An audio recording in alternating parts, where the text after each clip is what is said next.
The following podcast is a proud member of the Blue Collar Roots Network. Find all the shows by visiting bluecollarroots.com. It's like your favorite call-in radio show, without being able to call in, and without being on the radio. Building HVAC Science with Bill Spohn. Welcome back to another episode of the Building HVAC Science podcast. We're out here to try to create a better, more knowledgeable HVAC building performance world by helping the two professions of HVAC and building scientists work better together and understand each other with the ultimate goal of making customers happy in the homes they live in and the buildings they work in. I'm really happy today to have on the show Corbett and Grace Lunsford. And you'll note that the episode title doesn't have their last names in it because I know them so well and I think you need to get to know them better. They've embarked on a road to change the culture of how home performance is perceived by homeowners and galvanize them into action. And a major section of this road opens up in January 2019, where their TV show, Diagnostics.TV, launches on PBS. And you can help spread the word on this topic by asking your local PBS programmer to carry it.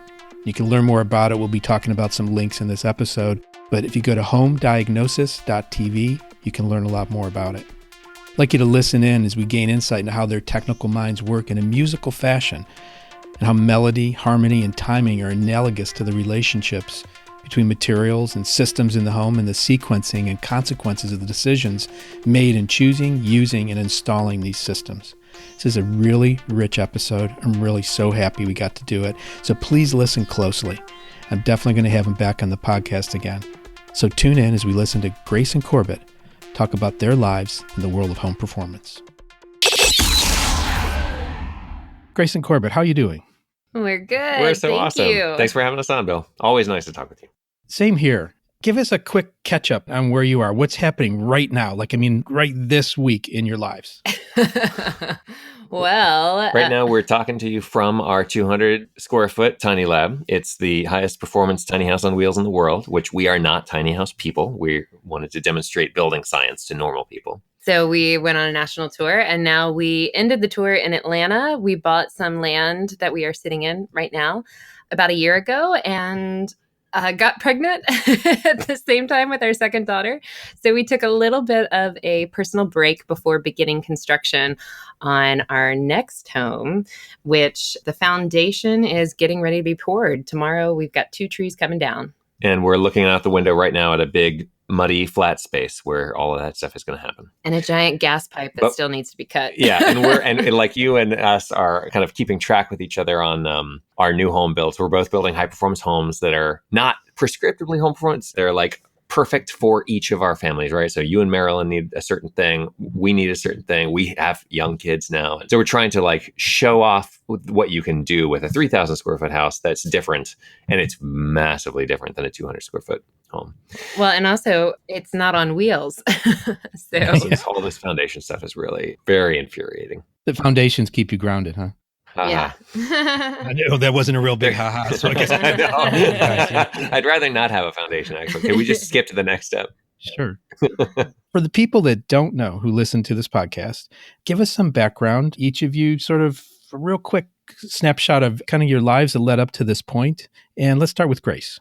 The snapshot, starting really from the beginning with Corbett, is we met when we were babes. I was a senior in college, actually, and he was a piano player for Chicago's Second City. And it was literally the week that I decided I didn't want to go to Broadway. I have a degree in musical theater, and yet I didn't want to go to Broadway in my senior year.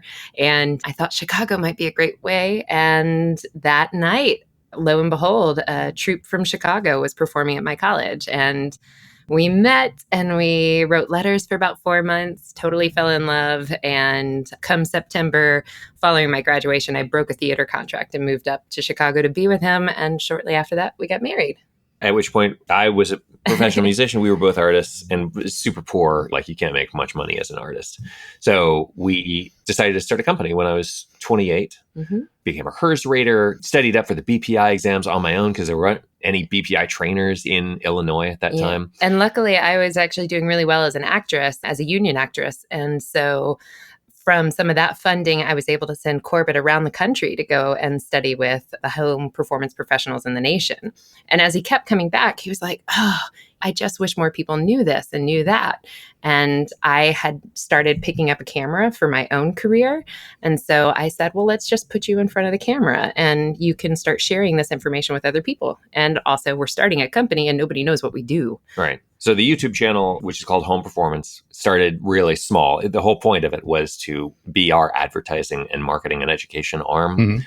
And so it's been growing and growing, and we're nowhere close to like the YouTubers that you've heard of as normal people, but like it does well. And we have a $0 marketing budget. We don't spend any money on advertising at this point, which is really nice to be able to like talk for an hour on a video and have people actually watch that and digest it. I think is really useful because this whole home performance thing, especially when we go into the culture change that Grace and I are trying to go for, it takes time to really digest it and to explain it well, because it's not a simple matter, right? It's not the silver bullet. Right. There's no good soundbite yet that has stuck, but we're hoping to change that. It seems all very personal. And I guess we sort of started the conversation there that we're both building new high performance homes, but they're going to be different. And it's very personal. It's very custom tailored. And that's hard to cookie cutter that approach. Yes. I think it's got to be a lot of awareness involved. So I know some of the YouTube channel, again, to make sure people know about it, and give us some of the high viewed topics that are on that channel. Sure. So the YouTube channel is called Home Performance. If you search Home Performance on YouTube, that's what the channel that would come up.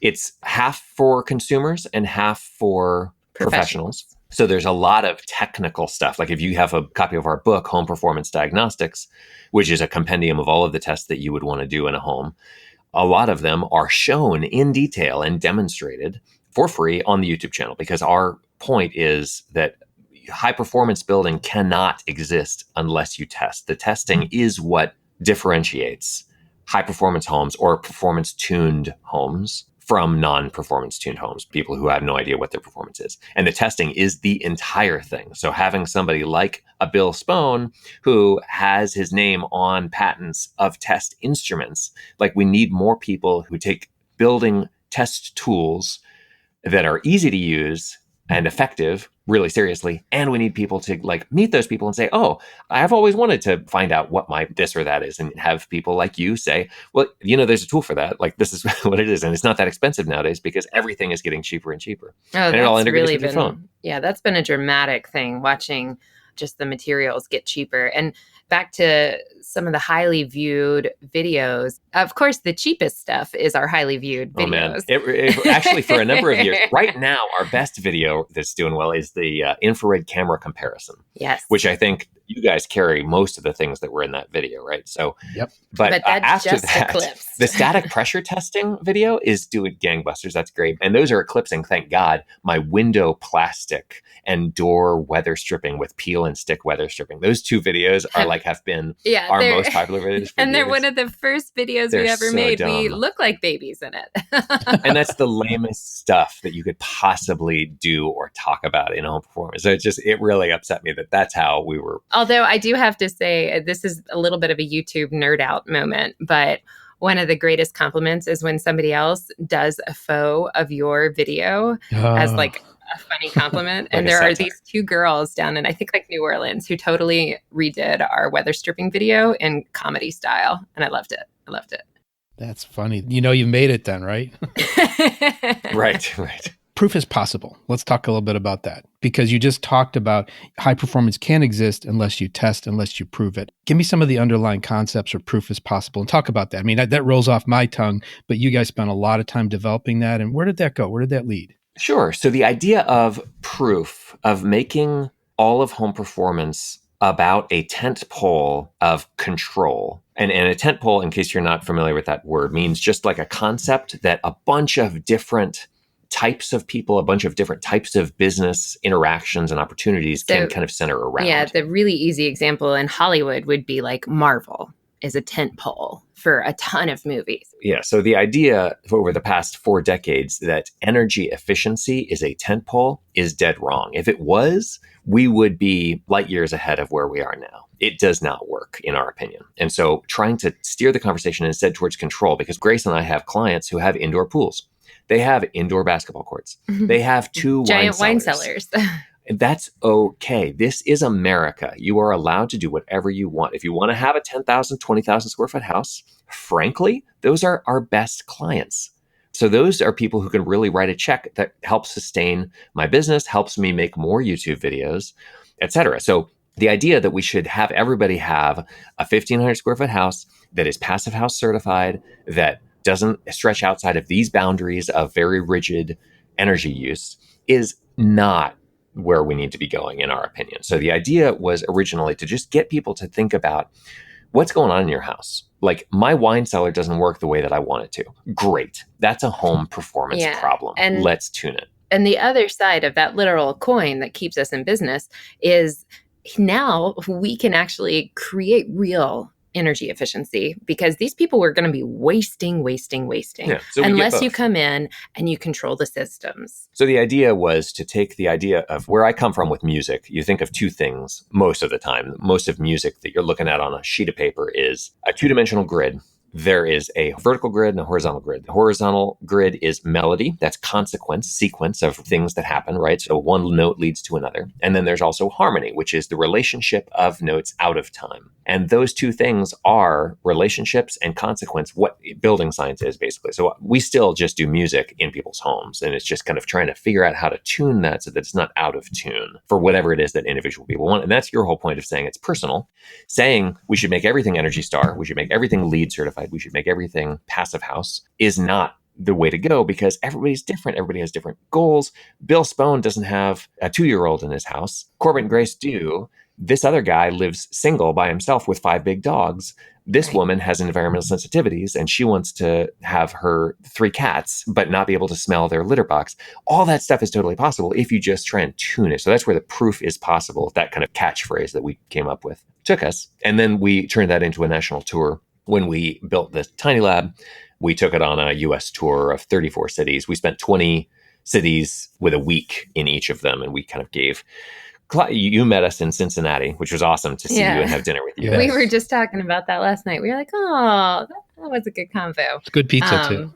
Yeah. But it took a long time. I mean, I think that the theme of anything that anybody who's listening to Bill Spone's voice on a regular basis should be taking away is you need to be talking about this stuff, because how long have you been talking about this, Bill? In earnest, I would say the last 10 years. Right. But sort of in private and quiet in the engineering circles and things like that, I've been mumbling about it. We'll call it mumbling for 10 years before that. And did you always sit down at a dinner table and people say, wow, that's so fascinating. You're right. Why haven't I heard about this before? No. And that's what is motivating me to talk more and more about it, is when I've let out little snippets of information about what we're doing and the plans we have for our high performance home. I had my sister-in-law texted me back during the middle of a work week and said, I'm trying to explain passive house to someone. Can you give me some more details? I'm like, that's it. That's right there. It's got to be grassroots. It's got to be personal. It's got to be part of the conversation. Mm-hmm. Yes, exactly. I'm going to wax a little bit more on this topic. So I went to the Habitat X conference this summer, and I picked up on a thought that Chandler von Schroeder had, which was, I'm going to try to sneeze twice a week. I want to sneeze and spread the virus of home performance on one consumer and one professional each week.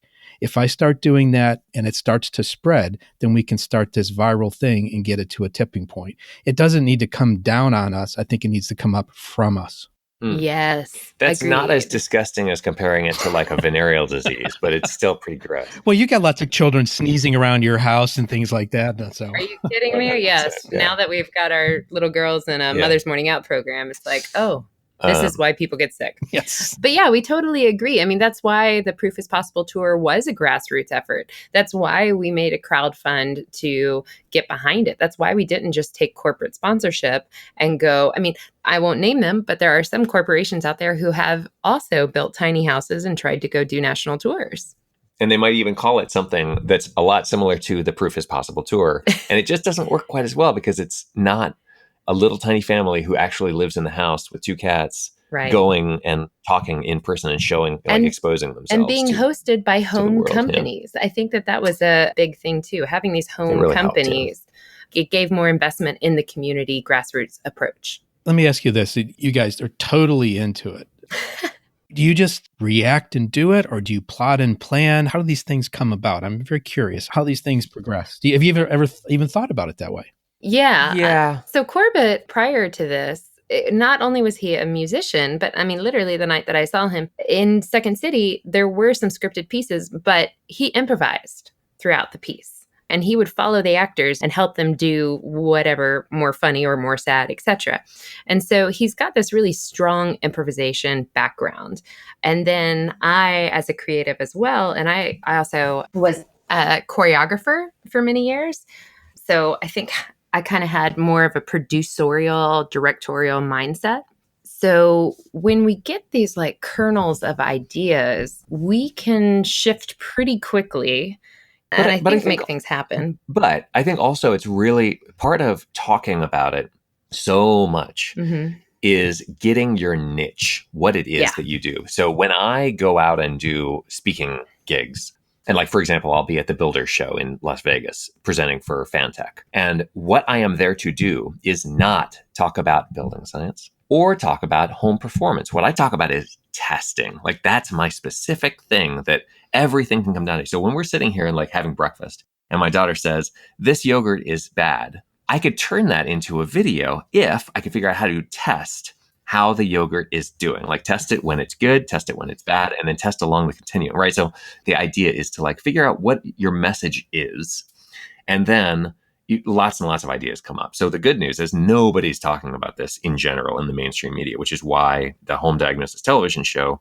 is going to be such a groundbreaker, because it's just never been on television before. So we can pretty much do whatever we want. There's lots and lots of opportunities. That being said, because it's never been done before, we certainly have hit roadblocks trying to get this TV show made. And you have to craft the story. That's the whole thing, is that we just haven't been very good at telling a story of what home performance is. We can tell a lot of facts, but there has to be a through line. There has to be characters. There has to be like a this leads to that, and then the climax. Beginning, middle, and end. Exactly. So that's where the crafting of the story for a normal person becomes the major task. We're talking about the TV show like we know about it, which you guys intimately do, and I know to a large extent, but tell our listeners about this show.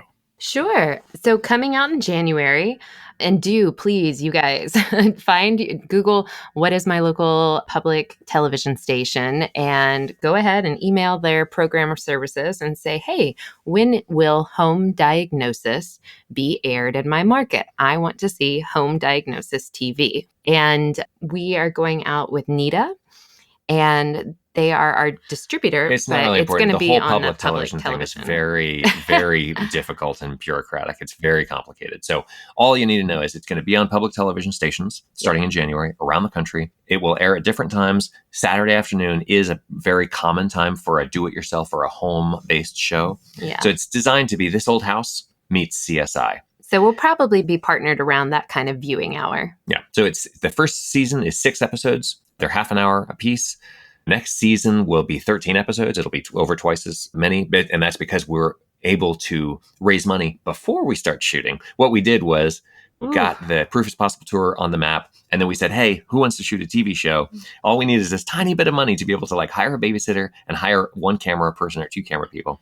And then we just shot the thing guerrilla style with our own equipment that we bought for this specific purpose. So the idea was to just not ask permission. Everybody who's been waiting for some network to say, hey, we should make a show about home performance. They're not going to do it. They're never going to. Trust me, because we've been there and we've done it and we've asked all the stations and they get so stuck. I mean, the Science Channel's like, is it sciencey enough? HGTV is like, it's too sciencey. Discovery Green was like, oh, we're kind of getting away from green.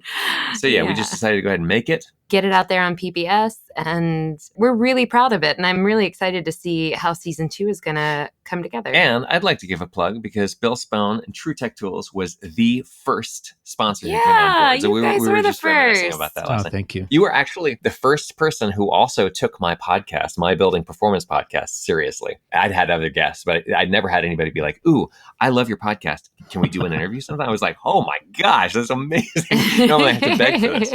So you've been important to us. The feeling's mutual. You guys are fantastic. The show actually has, like, I learned a term from you, a sizzler. Is that right? A sizzle reel. Sizzle reel. Okay. And where is that? You can go to homediagnosis.tv. And that's where you're going to be able to see the sizzle reel. You're going to start to see little snippets of all 6 episodes. We're going to have these kind of 30-second little things, little behind-the-scene videos are there as well. And also, ultimately, that the episodes are going to live on that website too. You'll be able to see them for free on the internet, because the whole point is not to make money with this. The whole point is to change the culture of the building industry. And that was another reason why we also went with PBS, because we can still own all of our materials and we can get it out there without bureaucracy or editing. Asking permission. Yeah, asking permission. The last podcast I did was a gentleman from Montana, James Childry, and the title of his episode was Stop Waiting on the World to Change. I think you guys embrace that. Oh, thanks. Yeah, we try to be the change. Right, be the change. Let's get into some more detail about your perspectives on the culture and the need for cultural change and how that's going to impact things. How are you going to go about that? Well, I think that the main culture of performance, and we can call it now building science, because that's what most people are thinking, or even worse, energy efficiency, which is what the government wants to do. And like, to be perfectly frank, so let me just back up for a second. In high school, I think that one of the classes that they should teach is how money flows. Right? It's just like we study heat flow, we study moisture flow in building science. We don't study money flow. I mean, they call economics that class, and supply and demand that class. But I don't think that's real. But we don't go into the real things. We're talking about the philosophies of them. So when you turn on the radio and you hear them talk about a Coke machine that produces 100 flavors on NPR, and then they turn right around and say, this is an independent radio, like that kind of drives me nuts, because there is money going on behind the scenes that we're not talking about. And so there's leverage points all over the place. So the idea in the energy efficiency world that energy efficiency is the topic because it's the right topic is wrong. The reason it's the topic is because the federal government wants energy efficiency because it has mandates from the EPA, from the DOE. It's got national defense to think about, all this stuff about energy efficiency that has nothing to do with the granular goals of individual homeowners. I, for one, never think about the 30,000 foot view of our industry. I am stuck deep in the granular, this client, this house, that air conditioning system. That moment, that granular moment, we actually, a couple of years ago, the head of the EPA came to Chicago, and it was really funny because it was all about energy efficiency. And she got up and she said, well, I bought one of these 95% efficient furnaces, and I had no idea what you guys do. We hooked it up to my house and we tested it, and it was 75% efficient, which was what I had just removed, what I had just taken out. But I had been given this huge subsidy from the government to make this thing happen, but I had no improvement. So it feels good. But wait, no, my point is she wouldn't have known that had she not had it tested. So we kind of come back to this point, this aha moment of testing, proof. Yeah. Okay. But bigger culture wise, the problem is that we're trying to get the professionals to influence the homeowners. And what we need to do is the opposite. We need to have the leverage be from people who have money to spend and say, I want an HVAC system, but I want it to do these things. It's going to be in the contract that I will not pay you the final payment until you prove to me that it does these things that are on this contract. Just like I want a house that has running water, that has electricity. And the way that I test that as a homeowner is I walk over to the wall and I turn the light switch. And if it doesn't do anything, I'm not going to pay you. Right. So if we can make it as simple as that, with all of the testing gadgets and stuff that are coming out, especially like on the air quality side, there's all kinds of ways that we can demonstrate temperature, uniformity, consistency, humidity, particulates, chemicals in the home, et cetera, et cetera. And there's all sorts of ways that we can prove performance. So the idea is to get normal people to ask for this instead of trying to go top down and get the architects to convince the builders, to convince their clients to go with a high performance building standard. That makes no sense. We just need to have people start asking for it. So there's the point. Where can consumers learn what to ask for? I just wrote that down like 30 seconds before you said that, Grace. Yes. So, and that's why the television show. So the reason that we built the tiny house is that people have seen them on TV. And that is literally what people would say around the country. They would come and say, oh my gosh, tiny house, I've seen that on TV. Driving down the road, people would mouth to me, hey, can you pull over? I love you. I see you on TV, like on the interstate. So TV, regardless of the fact that a lot of people are streaming now and they're like, oh, I don't do TV. TV is still the number one motivator More than the internet. Absolutely. Because it gives you a credibility, like that's how you show that you're legit, is like, if this topic has been on television, it's real. If it hasn't been on television, it's not real, right? So that's, even though reality TV, the reality in that phrase is an adjective, it's not actual reality.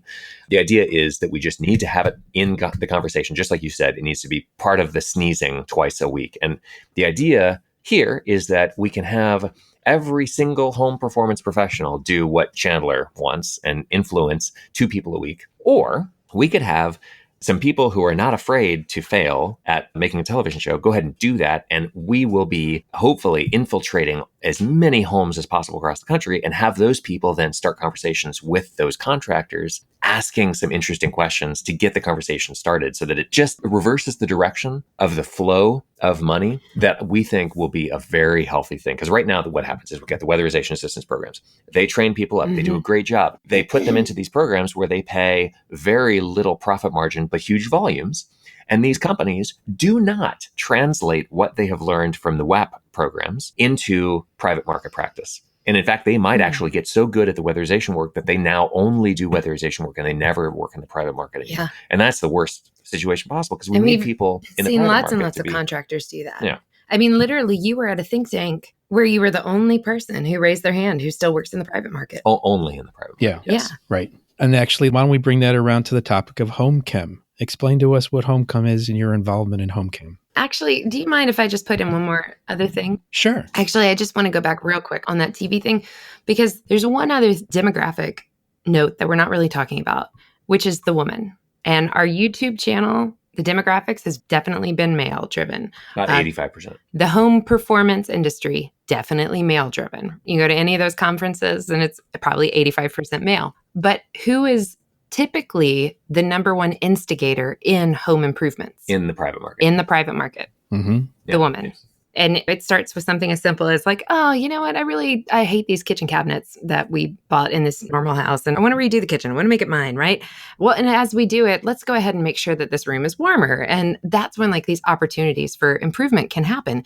And so that is also where we come back to the TV.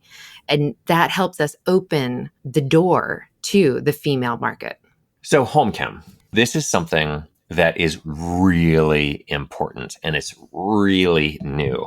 The reason it's so important is that building science basically has been physics for a long time. It's been heat flow thermodynamics, moisture flow, air flows and pressures, and contaminant dispersal. Basically, we're talking about like carbon monoxide, stuff like that, simple chemicals. Mm-hmm. Generally about materials and substances. Right, material science, exactly, yes.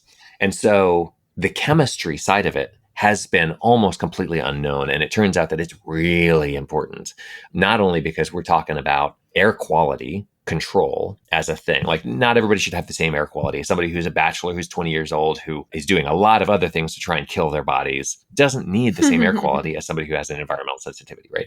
Also, let me just say real quick that the reason that we're trying to make it about control too is because comfort, which is this real big buzzword, especially for a lot of HVAC contractors who are your listeners. Yep.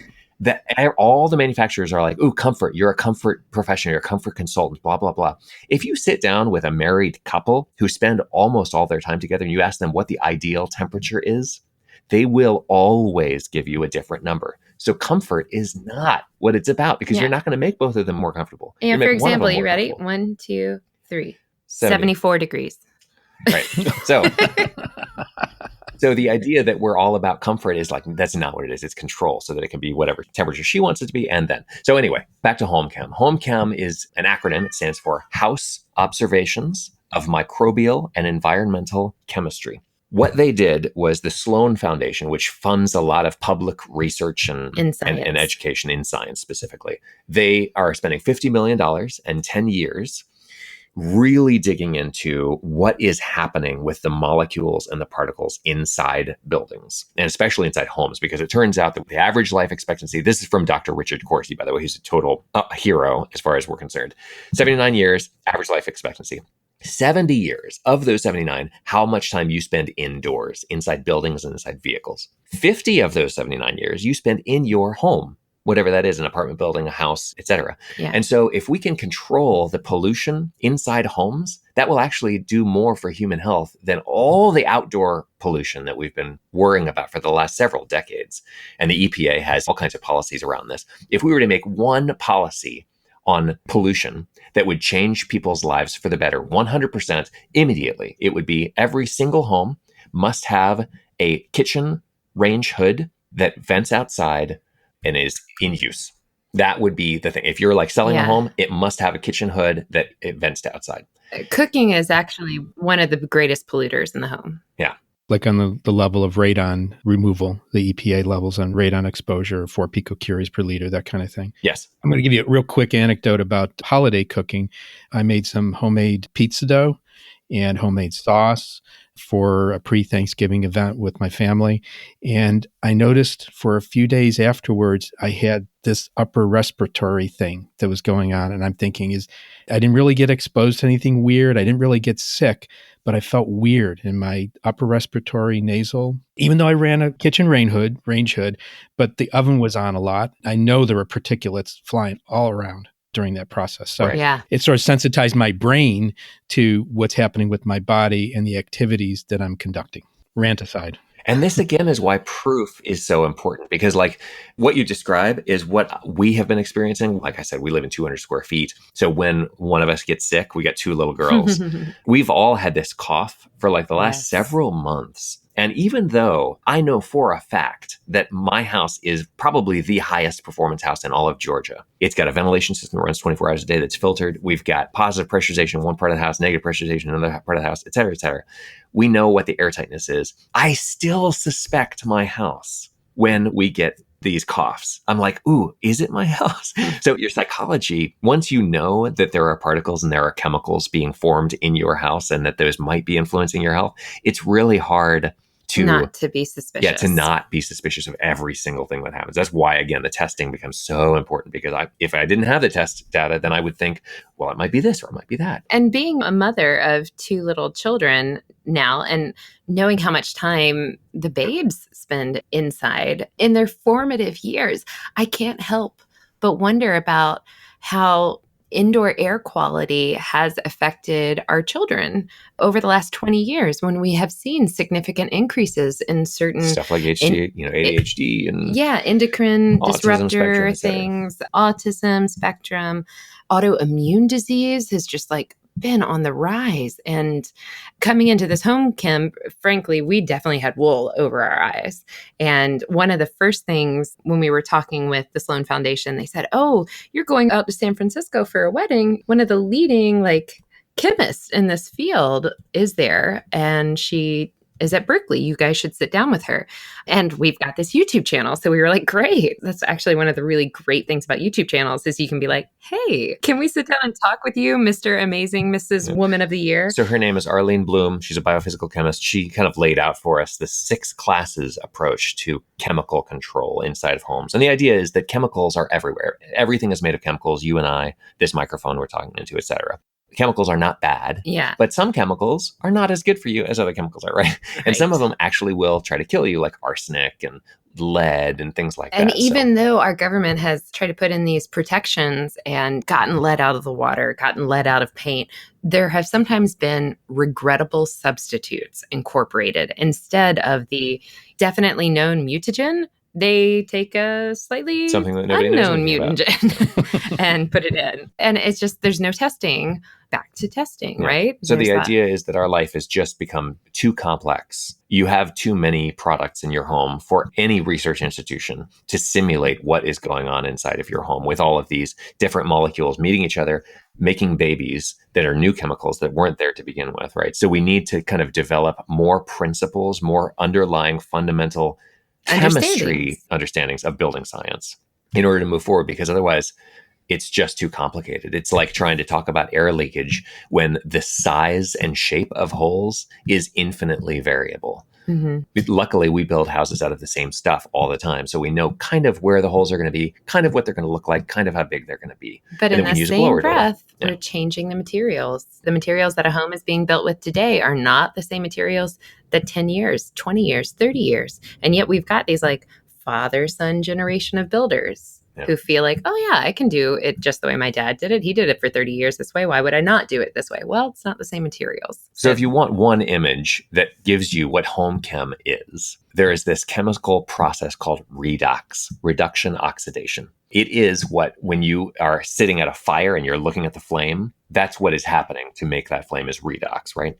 So the fastest chemical process in the world is rocket fuel being burned. That's super fast redox. The slowest chemical process that you will encounter probably is indoor chemistry. So literally the air that's surrounding Bill Spohn and Corbett and Grace right now is on fire. Literally. It is the same exact chemical process. It's just way too slow and at way too low a temperature for us to actually sense the flames. But it is literally the same chemical process. So that creeps me out to know that that's not only is there air moving around and moisture moving around, but also these chemicals are literally changing and transforming all around me all the time. Especially inside, that becomes a big deal because we're hanging on to them. Right. And it affects animals too. I can hear someone in the background talking up about this.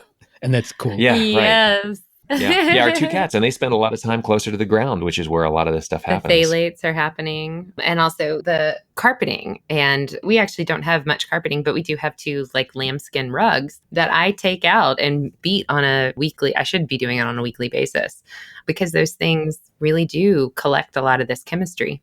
And so home chem basically was an experiment that happened for a full month in a house. And they repeated occupancy, cleaning, cooking experiments and are measuring all the particles and the chemistry that happened. And it's going to be a really interesting process to watch this evolve over the next 10 years. Yeah. All the tools that I can get at TrueTech Tools are great. But these guys were using things like gas chromatographs, mass spectrometers, right? Lasers. I mean, these are like hundreds of thousands of dollars a piece for these tools. You do not take them into people's houses. Yeah, lab grade. Yeah. So they were able to see on a millisecond basis what chemicals were being formed and then disappearing and turning into other chemicals, et cetera. And while home chem also sounds like it's just chemistry, it was also microbial. The chemical household observations. Yeah, of microbial and environmental chemical chemistry. Yeah. So yeah, the chemicals, the particles, the microbes were all studied as part of this. And you can see that playlist on the YouTube channel, on the Home Performance YouTube channel, as a home chem playlist. We did a vlog every single day for the last week of the experiments so that we could bring people in to understand what was happening. There are some 30 videos in the whole series. About 35, I think. Yeah. Mm-hmm. I think I know the answer to this, but when will the results be known? Well, actually, the first papers are being put together right now, and I think they're going to be coming out in February. We just got an email about this yesterday. Yeah. And if you don't enjoy reading white papers, just, again, stay tuned to the Home Performance YouTube channel because we're the communicators on the non-white paper basis for all of it. Yeah, you'll be the voice of it. Yeah. Cool. One thing that always comes to my mind is there's a certain resiliency to the human body. And this is sort of like the counterpoint to, like, we collectively just discovered all these things that are happening in the redox world of home chemistry. But there's a resiliency of the human body that it's not like something that's just starting. It's always been there. And I guess things are getting worse because we're building tighter homes and buildings. So we're going to pack in these chemicals. They're not going to be, unless we understand them. And we're expanding the chemical. Yeah, we're expanding the variety too, right? The palette is increasing, but the potential for that not to happen, I think, is actually greater because we're just increasing our knowledge and understanding on this. Sure. So the ventilation principles and frankly, controlling your environment is going to be what's going to make it so interesting. So it's fortuitous that we're ramping up our knowledge of the dangers along with our knowledge of the ability to control and then to discuss the topic of control. Exactly. To your point of the human body is adaptable and it will, like, for example, we live in 200 square feet. We are adaptable. We've been living in this since April 1st. Well, but also like your blood thins. You move to Florida, your blood will thin a little bit. You'll become more comfortable at the higher temperatures. I understand that. And I think that what you should think of as a listener to this message is not you. You're like, let's imagine that the person who's listening to this podcast is like me, about 40 years old, male, healthy, walks around, no major illnesses. I'm already dying. Like, don't think about me. What we need to think about is kids. Think about a 2-year-old. Right. And think about how every single part of their body is growing and developing right now. And then think about that redox process. And like that, even though you as a 40-year-old white male in the United States of America can adapt to this, That's not really what it's about. It's like, yeah, you're going to die someday, and you might die at 60, you might die at 62, you might die at 58. Maybe it doesn't matter. Maybe I'll smoke another cigarette a day. But if we think about the kids, that's where you can really affect the course of their entire life from this developmental stage. So if we don't get a handle on this, that's what is at stake. And I'm just going to bring in this other concept too that home chem really turned me on to. I had not heard about the global burden of disease. Did you know about this, Bill? No, please. What the global burden of disease is? It's actually this huge study that is trying to figure out why exactly is heart disease such a major killer? Why exactly is cancer happening in these certain areas? What they've been able to do is statistically, over hundreds and hundreds of cities, take the pollution numbers that they know for a fact are happening, and then take visits to hospitals for certain reasons, take deaths for certain reasons, and then compare things. So they're able to actually statistically prove that air pollution, for example, in the United States of America, kills more people per year than traffic accidents do, because they can do a statistical analysis of the number of deaths, the number of pollutants, blah, blah, blah, blah, blah, all this stuff. So they basically we're swimming in data at this point. We live in the information age. So we can take that data and start using it to learn more about what's going on a macro scale. So that's what this GBD, the global burden of disease, is doing. They're able to kind of pinpoint in India, in China, in entire continents, what is happening, what are the major killers. And it turns out that pollution is one of the top 5 killers in every single place on the planet. So it seems like a really important thing, right? Sure. But also it's not about death. It's about sickness and long-term low-level stuff. Low-level stuff, yeah. And so to foil that against my life and the fact that I've just created 2 little babies, at 24 hours old, the procedure in the United States of America now is to inoculate little 24-hour-old babies against hepatitis B, which is a sexually transmitted disease. And they do it at 24 hours. We're technically taking a kind of rare, random, sexually transmitted disease more seriously than the global burden of disease. Well, that gets back to the policy that's a huge thing issues too. That's a CDC decision, right? Which is the same as like the EPA, the DOE. Some of these things are about at the point of control. Yeah. They have the most control over you at that very point for the child. But that's culture too. That is creating our culture. It's like, oh, we've got to take this hepatitis B thing super, super seriously.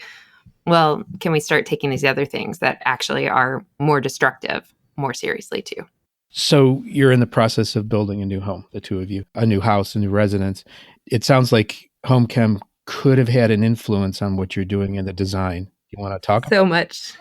Sure. So it frankly made us really scared. I mean, we watched 6classes.org is where you can find out information about the 6 classes. And we literally went through all those videos just to learn more about Arlene Bloom's work. And our jaws hit the floor. It's very easy to put blinders on and be like, oh, I don't want to do this. But so short story, there is a 4-part webinar series on the YouTube channel about the design of our new house. Home chem plays a part in every single one of those 4. But in the last one, we really go into it in detail about the 6 classes. And I say that the selection of materials is very important. And right now there's all kinds of people who want to comment about magnesium oxide panels having their own problems too. And it's like, well, I have problems. Grace has problems. We still decided to marry each other. You can deal with, you want to use your brains and make an educated investment. So I think that we're going to not use drywall. It has things like fly ash, like additives, like paper, all kinds of stuff it has the potential to not be good consequence-wise. And replacing it with magnesium oxide panels, which is mostly one ingredient. Very simple, inorganic, nothing that mold or any bios can eat.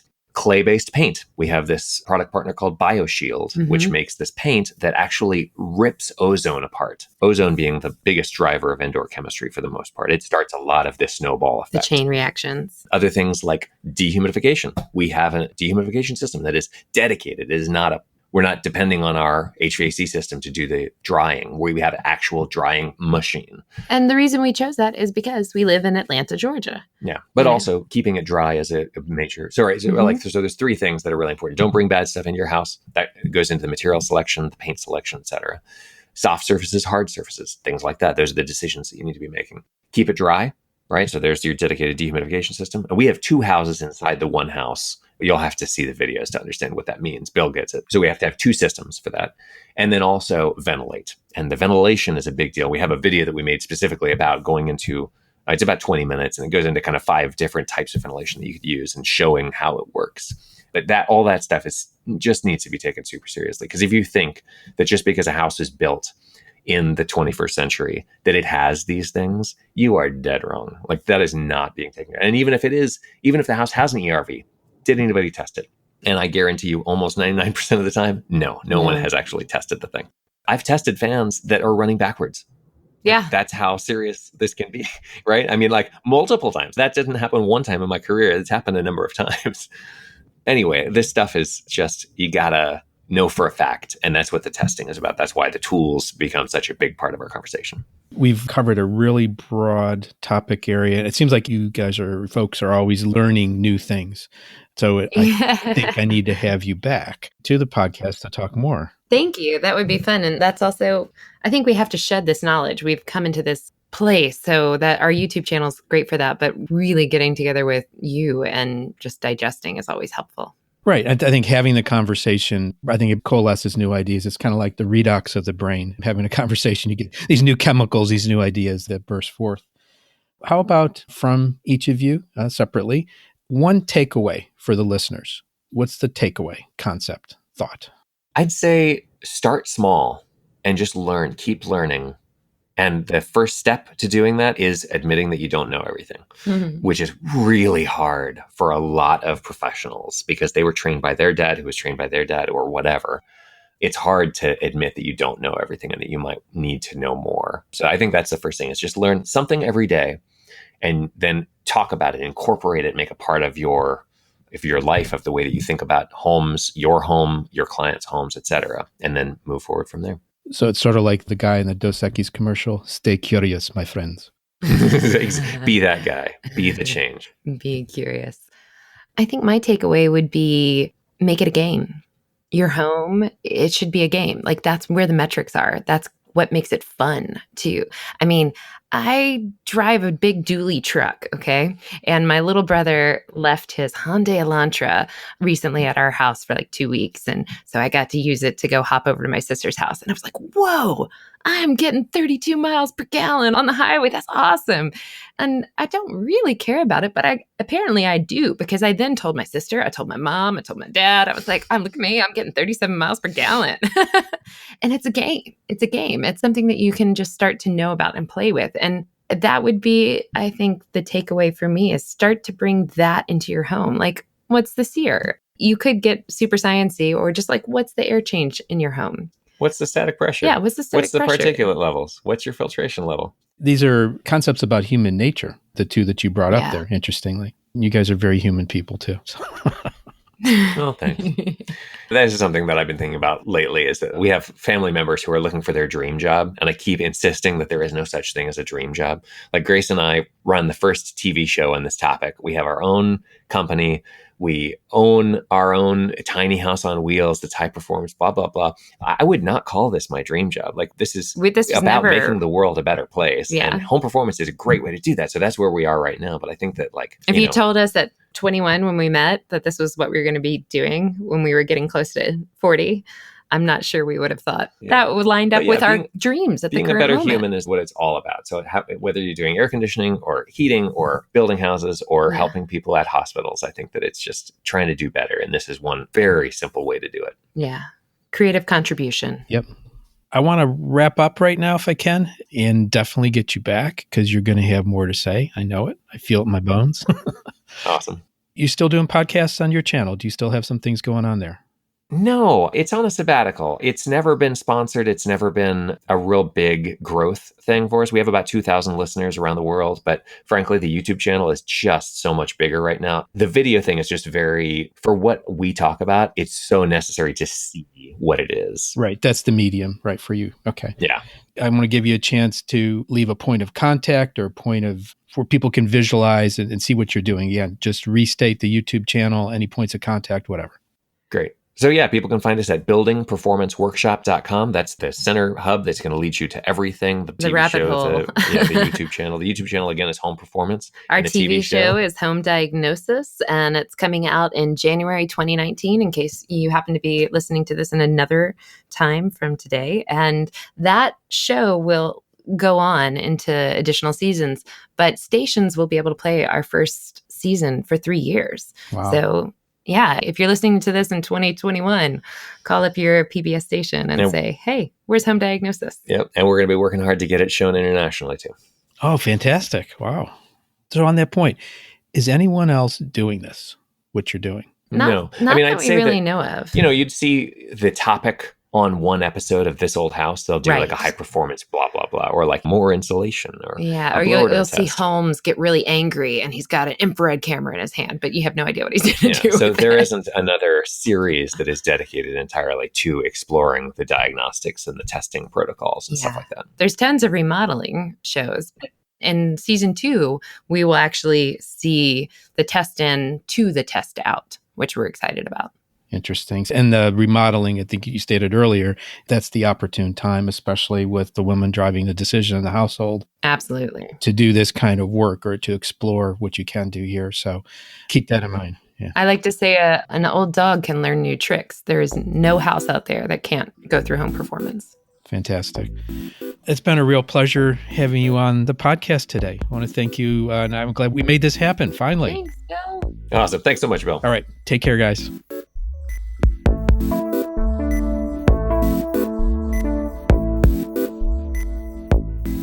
I want to thank you for listening to today's episode with Grace and Corbett Lunsford and their discussion of homediagnosis.tv and all the other activities that they're involved in. If you want to keep up with other things that I find interesting, follow me on Facebook. Follow this channel, if you will, this podcast on channel at Building HVAC Science. Just type it into the Facebook search bar and you'll find us there. Building HVAC Science podcast is a part of other trade-oriented podcasts in the Blue Collar Roots Network. You can find out those other podcasts at bluecollarroots.com. We'd also like to encourage you to subscribe to the podcast. That way you'll be kept up to date as soon as a new episode is issued. And you can find us in the search bar of any common podcast app, Building HVAC Science. That's where you'll find us. If you're interested in becoming a sponsor of the podcast, please email me at bill_spone at bluecollarroots.com. And that's Spone is spelled S-P-O-H-N. Some of the topics that are discussed sometimes require technical training for proper interpretation or safe execution. So if you're a pro, you can go right ahead and do that if you have the training. If not, please consult with and hire a pro. And if you're in the market for some of the tools or test instruments mentioned in the podcast, take a look at what TruTech Tools carries. That's TruTechTools.com. In full disclosure, I'm a co-owner of TruTech Tools, but as a listener to this podcast, you can use the code HVACBS for a nice discount. We do carry some consumer-grade products, so if you're a consumer listening to this show, look under our category for the home for things like radon monitors, carbon monoxide alarms, indoor air quality monitors of different types that can be used directly plug and play for homeowners. I want to thank you for listening to this episode and following us, hopefully, on the Building HVAC Science podcast and our Facebook channel, etc. I want to leave you with one closing quote or thought for the day. This is from Hans Christian Andersen. Where words fail, music speaks. Let that resonate a little bit. Thanks for listening, and we look forward to having you back again to listen to the Building HVAC Science podcast. Have a great day.